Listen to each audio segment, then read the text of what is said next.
Good morning, PEP students.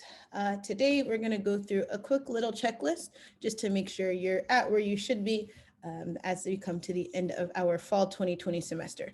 So in this video, we're going to cover a few things. The first is going to be how to check your holds. We'll also go over how to check your to-do list. So your to-do list and your holds are things that you should be checking on MyRIC regularly. Your to-do list tells you what campus offices need from you. So say you took out a loan. If you have not yet completed loan counseling, that is something that is going to show up in your to-do list. And if you took out a loan and you didn't complete loan counseling, that means those loans weren't released on your behalf. So you might have an outstanding balance, which is why you should check what your holds are. So we're going to check your holds. We're going to show you how to check your to-do list. I'll show you where to check your bill and how to check your grades. I'll also show you how to find your assigned advisor and enrollment date, and also how to search and select courses. So before we start, just a tip for the video is to take notes. So I'm going to be going over a lot of information. It's kind of hard to retain all at once, so make sure you write down. And if you have any questions or follow-up concerns, make sure you email them to me. I'm here. That's what I'm here for. And if you have any peers that are also in PEP who need this information, or peers that aren't in PEP who just don't know, share this information. And also at the end of this video, there's going to be a survey that's included in this email. It's a quick survey just to make sure you're at where you should be. And anything that I don't go over in the video will be on the checklist. At the end of this, again, just please email me any questions or concerns that you have. So we're going to get started. How do you pause the recording? No, you can't pause. So for this example, we're going to use Precious's MyRIC account. So you log into your MyRIC. Just like that.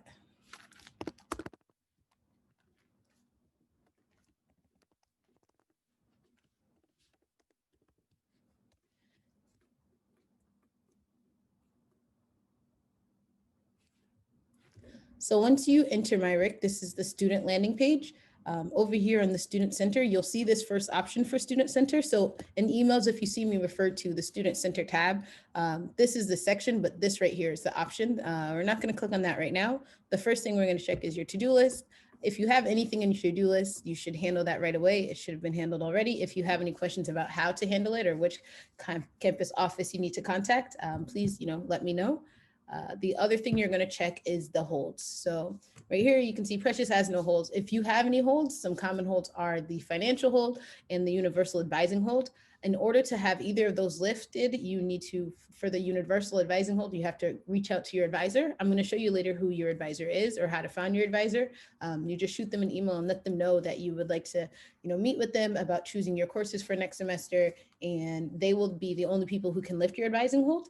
And the other hold would be a financial hold. So if you have an outstanding balance, that will put a hold on your account. We will show you how to check your bill to make sure that you do or don't have an outstanding balance, or just how much that balance is. So to-do list hold right here under Student Center is where you can find out who your advisor is.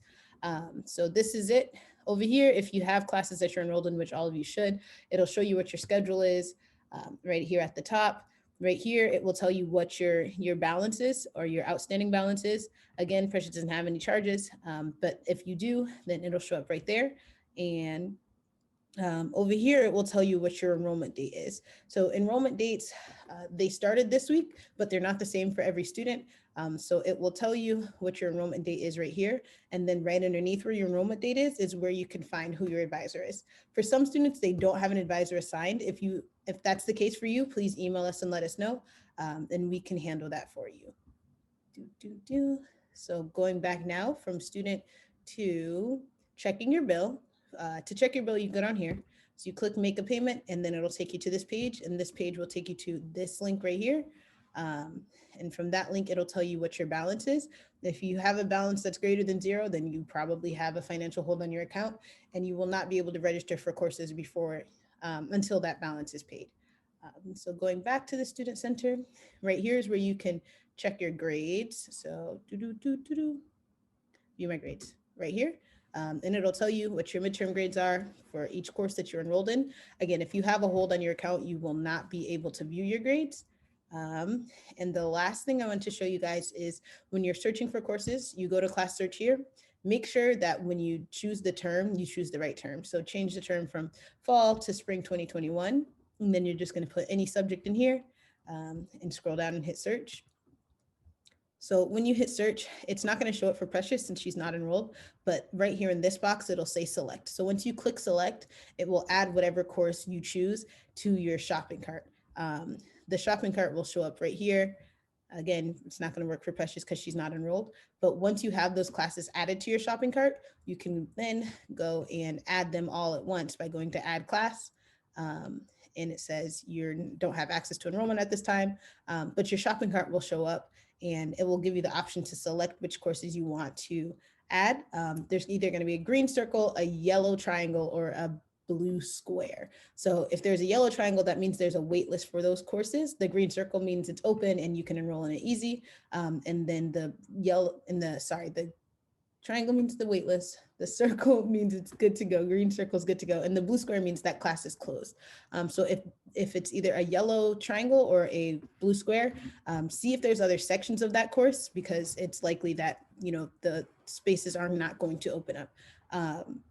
So I think that's, another thing I wanted to point out with the class search right here is when you go, it will tell you how the delivery of the course is.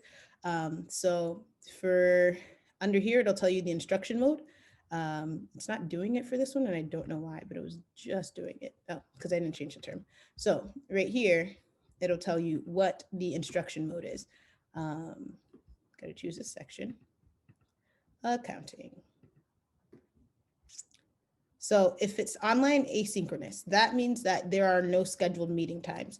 It'll be where you kind of just like check in with your professor through email or if they have office hours, but you won't have set lecture times. That's why there's no day and meeting times for asynchronous courses. If you are a student who needs accountability, who needs to be, on a regular schedule routine, where you check in once a week at the same time or twice a week, however, online asynchronous classes will not be for you. So if you can find a section of the same course that's online synchronous, that'll be better for you. That will have the scheduled meeting times, regularly, weekly, and you'll meet online as a unit. They'll also be hybrid. So if it's hybrid, then it's going to be partially in person and partially online. And once you're enrolled in a hybrid course, your professor will then email you the instructions and the safety precautions that you have to take before you attend those in-person courses, or the instruction mode can be in person. It's going to be very unlikely that a lot of courses are in person, but if you do have the in-person course, again, your professor will reach out to you and let you know what you need to do before you attend those online courses. So before I leave, I think there was one more thing I wanted to do. Nope, I think we're all set. So that is the end of the video. That's a quick walkthrough of how to check those things that we refer to in our emails. If you have any questions, please just email me. I'm more than happy